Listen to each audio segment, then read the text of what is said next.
To Clydesdale Media, fueled by C4, Cellucor, and Extend.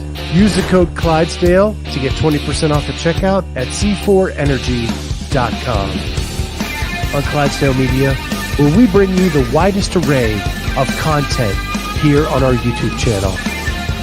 Make sure you like and subscribe to the channel. Hit that notifier so you're the first to know when new episodes are available. What is going on, everybody? Welcome to the Clydesdale Media Podcast. My name is Scott Switzer. I'm the Clydesdale. We are trying to interview as many of the 2023 CrossFit Games semifinalists as we can to get to know them before they hit the floor in May. And we have with us none other than CJ Gerald. What's going on, CJ? Not a lot. How are you doing? Good. So last we spoke, I believe, was right after event 4 at the Granite Games last year. We did a quick little interview because you had killed that. You killed that event. So I'm guessing a lot has transpired since then. Last year you were with Mayhem. Yep. I think you're a hard person to research. You don't leave a big footprint on the internet. I believe you're with Underdogs now. Yeah, actually, and I'm wearing that shirt right now. So there we go. So super awesome. Actually, one observant listener has said, my man has the fan on super high. So your ceiling fan is really humming back there, man. Yeah, it's a little toasty here in Phoenix right now. I think we're hitting triple digits today, or that are pretty close. So yeah, I think we're finally above 50 or 60. So I think we're in the 70s now. Nice. Yeah, my parents are in Indiana, so they're not too far from you. Yeah. So if I could ask, why the switch from Mayhem Athlete to Underdogs? Yeah. I'd followed Mayhem for probably like a year and a half, maybe 2 years, and it was great. No complaints about it. It was just I was just kind of window shopping for other programs, just because, as Mayhem's kind of notorious for, they have a very long list of their training for each day, and just with my work schedule, I wasn't able to get all of it done all the time like I'd wanted, and then I did like a trial of Underdogs for a while, and I really liked it. And then something that really drew me in with them is they actually do weekly calls with the athletes, whereas Mayhem doesn't do that. But just having the interaction with Justin Kotler and Kiefer Lamy, that was just a really big draw. And so you're not just totally going in completely blind on the template program. You're getting some interaction with the coaches as well. So that was probably the biggest draw for me. So last year you talked to Kat in our semifinal series, and you were telling her that you didn't have a coach back then. So do you consider Justin and Kiefer to be your coaches now, or are you still coachless? I mean, technically I'm coachless because I'm just following their template program, but I still look at both Kiefer and Justin as being my coaches because I do interact with them on a weekly basis.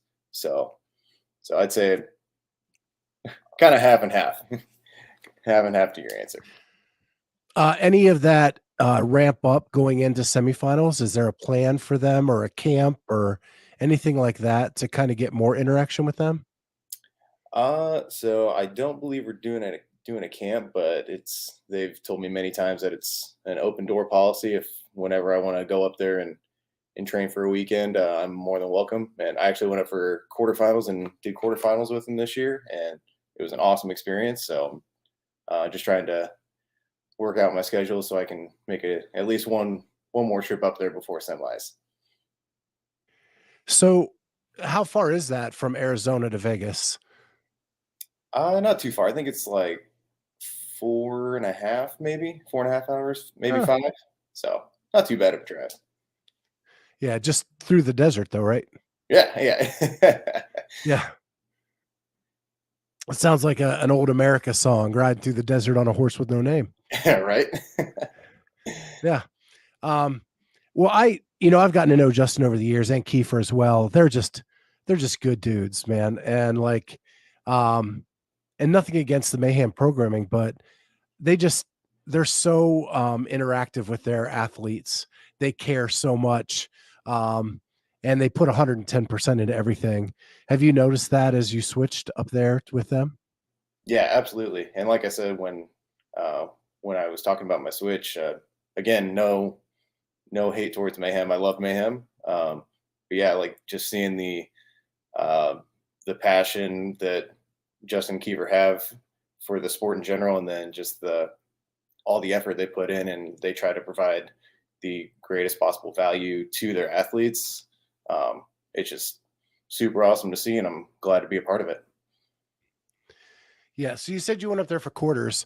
You got to work out with the crew up there. Did you have anybody like be your rabbit? Did you go in heats with other athletes? How did that work? Not necessarily any rabbits per se. Yeah, I usually, depending on how the heats played out, I did a few of them with Mitch McClune, and Leo Franco is actually dropping in with us there too because he lives up in the Vegas area. So I did a few of them with him as well, and then uh, yeah, I got to throw down with Ali Scuds and Kyra Milligan too, and pretty much the whole crew. So yeah, it was a really fun weekend. Yeah, Mitch is one of my favorite people on the planet. Love that guy. Yeah, Mitch is a good dude. Yeah. Um, so yeah, so you've done that switch. I also watched back the interview you did with Kat last year. She gave you a really hard time about your social media presence. Yep, yep, she did. She Uh, grilled I me pretty hard about that. so and I've gotta say, not a big change. Yeah, I've not been a huge social media guy ever. Yeah, I know I get a hard time that I need to work on that, and uh, yeah, you guys aren't wrong. I'm trying. It's a slow process though. So let's ask you a trivia question. All right, let's hear How it. many posts does your Instagram channel have? Oh gosh, maybe 10, no more than 15. 11. All right. Yeah. You have Uh, you have 11 posts on your Instagram page, and I've got to say I'm flattered. The interview I did with you after event 4 at the Granite Games is one of them. heck yeah, absolutely. Yeah, I was flattered to be So interviewed by you, so definitely gonna throw that up there. yeah, so that made me feel good. I made the cut, and apparently it's a tough cut to make. Yeah, yeah, very tough vetting process for sure. Yeah. So I also saw that you just recently won a rogue event, Yeah, yeah, one of the rogue challenges. Yeah, the triple something. yeah, I think it's actually just called the triple, if I The remember triple? correctly. Okay. Yeah. So I watched the video and I still didn't know what exactly you were supposed to do. Can you can you explain it to us? Yeah, so for this challenge, it was just max reps. You get a 1 minute window for doing strict press with the kettlebell on one arm, and then you rest 2 minutes, and then you do 1 minute max reps of strict pull ups, and then you rest 2 minutes again, and then you have 1 minute of max reps of pistols on one leg. And you got 72 reps? 71, 71. 71. Okay. Yeah, I gave you credit for one more. I appreciate Yeah. I thought you deserved it. it. So, what's it like to win an event like that? Does that give you confidence going into semifinals? Give you a little juice? What's that do for you? I wouldn't say it really gives me a whole lot of juice for semis, but I mean, it was definitely a very nice surprise. I just see those challenges come across every now and then. I'm like, oh, I think I can do halfway decent at that. So gave it a go, and yeah, got the win. And I've been joking that Rogue is kind of quote unquote sponsoring my trip to semis now with the prize money. So nice little travel So stipend. it's a cash prize to win one of those. Yeah, I think for this one it was 2,500, and then a set of kettlebells as well. So Nice. I knew they did the equipment thing. mm, Because I'm friends with Nick Johnston and his wife is Taylor Williamson. And I okay, think the first year she was trying to win it. Like, so she entered every one of them and she won so many pieces of equipment, they ran out of space in their garage. it's a nice problem to have, I know. I know. They need to open up their own gym, but then now they're what he's CEO of Proven now. So he right? doesn't even need to do that. Yeah, yeah. But a nice set of kettlebells, that's pretty good.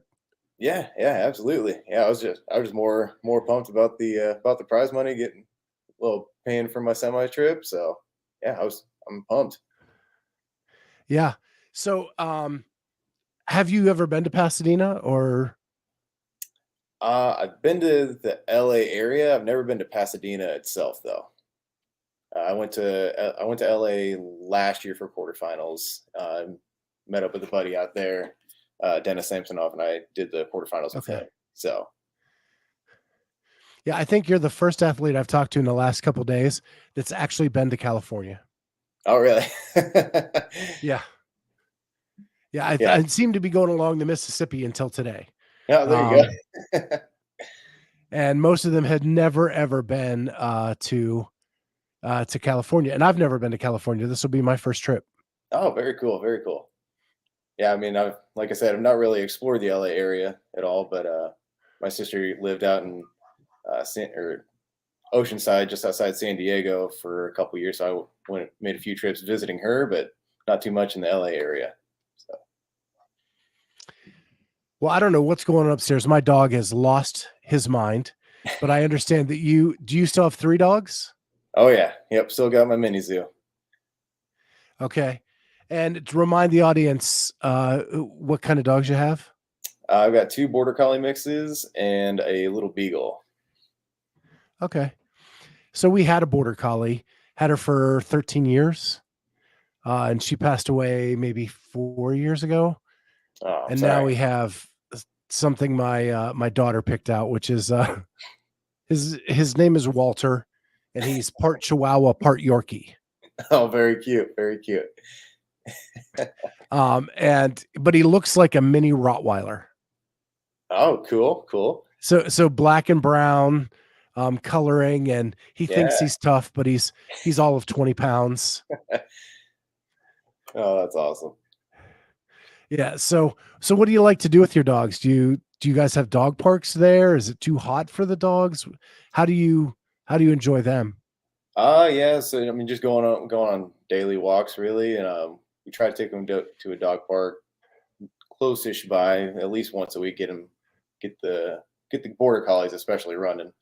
Um, yeah, they're whenever they're not running at the dog park, they're just lazy bums. So I'm honestly surprised they're not going crazy because got some work going on outside. So kind of pleasantly surprised they're not going crazy in the windows right now. Yeah, our border collie, we would put her out back on a leash, and when the my daughter was young, she would try to herd them, but she had the leash on, and like she would lasso them around the ankles as going around and around, and it's so cool that dogs just instinctively herd. Yeah, yeah. One of my border collies that if I'm not like walking fast enough, he'll try and like herd me, get behind me, and try and bring him up to his speed. But yeah, it's funny how that just sticks with him. So now you're getting ready for semis. What do the next few weeks look like for you?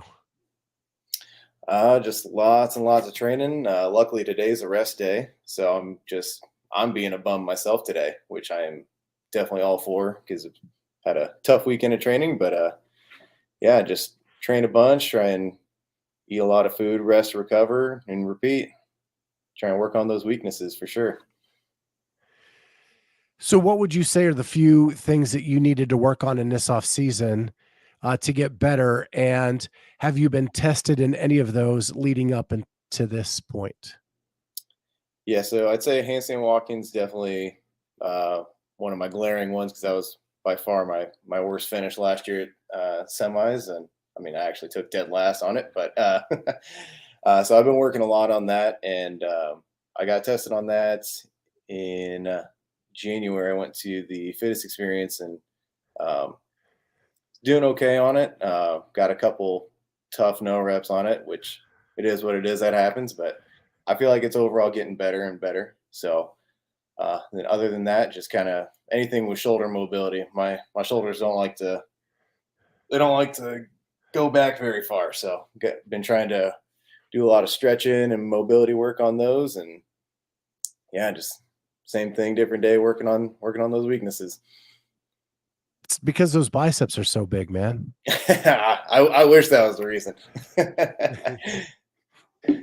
Need to cool down on the curls. Um, so you've worked on that. What is the one movement you want to see at semifinals that you know you can smash out of the park? Hmm. It's kind of between a couple of them. I like to see like a one rep max deadlift would be really fun. I don't think we'll see that, but if I could get that or a heavy power clean or power snatch, I'm all for either of those. So you want to lift some weight. Yeah, I love lifting big weights, especially power. Squat's Yeah. fun too, but power is just a lot more fun. Yeah. It's funny. I talked to Anthony Davis earlier today, and That's a strong guy. yeah, we were talking about how far the sport has come in such a short amount of time. You know, when Hmm. you're in it and you're kind of consumed by it, you think it's been around a long time, but really it's in its infancy. And we were like, if you dropped Anthony Davis into 2009 at the CrossFit Games, they would have thought he was an alien. Oh, absolutely. You just mop the floor with everybody. Right, right, and not even like sweat in the effort to Oh yeah, get there. he's like he probably is like 75 or 80% could just win every event. Dude's crazy Yeah, strong. and so it's amazing how far we've come in such a few short years. Yeah, I could not agree more. It's crazy how much this is blowing up. Yeah, and he's going to be at your semifinal. Yes, he is. Uh, so that those heavy snatches and clean and jerks, you know, Hey Sam, he may get the win, but I think I could still place up there along pretty close to him. yeah. And so I was looking at your numbers like over the last few years, and you've like steadily gotten better with your open numbers and your quarterfinal numbers. You know, from 2021, you were 224th in North America at quarters, up to 64th. Now you're up to 38th in North American West. So solidly in the semifinal picture. Um, what's a realistic goal for you this year? I definitely think I can definitely top half for sure, and then I'd like to try and push for top 20, top 15. Um, I realize that I'm not really of the caliber quite yet to be shooting for a game spot, but I think I can definitely break that top 20 and kind of give the top guys a good push. And that would be a successful season for you. And then you just come back next year and try to improve on that number as well. Yeah, absolutely. Just little by little, just baby steps in the right direction. That's my thing.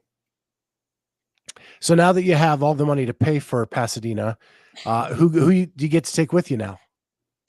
So my girlfriend is coming along with me, and my parents as well. So we're all getting an Airbnb over there, and I think we're bringing the pups too. I think we got a pet friendly Oh one, so wow. dogs are making the trip too. And and so that's pretty cool. Who's getting the coach's pass? Uh, Good question. I'm not entirely sure about that yet. I've got someone else who's on the fence. He was my coach. He came as my coach last year. His name's Luke Garver. He's a good friend of mine. He's from back in Indiana, so um, not entirely sure if he's going to be able to make the trip or not yet. But if he is, he'll definitely get my coach's pass. If not, it'll probably go to my dad. So, what's more important to you with your coach? Strategic advice or just keeping you loose? Oh, just keeping me loose for sure. Do you like to talk backstage or do you want to just stay in your own mind? Uh, in the past, I definitely just stay in my own mind because I've been kind of more of a quiet guy my whole life. But I've been going through the list of everyone who's going to be there, and I actually I know a lot more people now just meeting people at random competitions or training, like going up to Vegas. I know a lot of that crew now, and so I think I'll be a little chattier this year than I have been in the past. Do you think that's good for you? Yeah, I think so. I think just I mean, as long as keeping it under control and not just like just talking all the way up to when you're supposed to be warming up and whatnot. But I think it can help be a good stress relief between events too.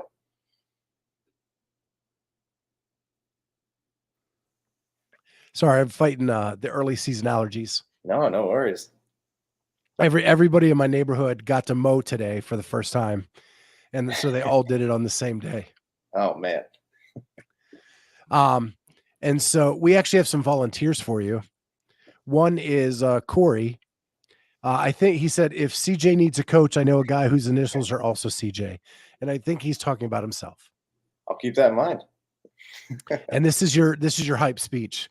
Don't sell yourself short, man. Aim small, miss small. Fair. Fair point. Yeah. Touche, Corey. And then this is an athlete I just did a documentary on, Jamie Latimer. At least I'm not the only one, and it's because she sells herself a little bit short too. But I became her hype man for the weekend, and now she's going to semifinals or the Masters division. Awesome. So Awesome. Good for her. Congratulations. yeah, lots of people in your corner, CJ. I know that the Underdogs crew will take care of you. They're all going to be there, helping you out this time. So take advantage of that and have a blast, my friend. And we'll see you in Pasadena. Sure will. Thank you so much, Scott. I appreciate it. Yeah. And for the listeners out there, thank you so much for jumping on. We'll see everybody next time on the Clydesdale Media Podcast.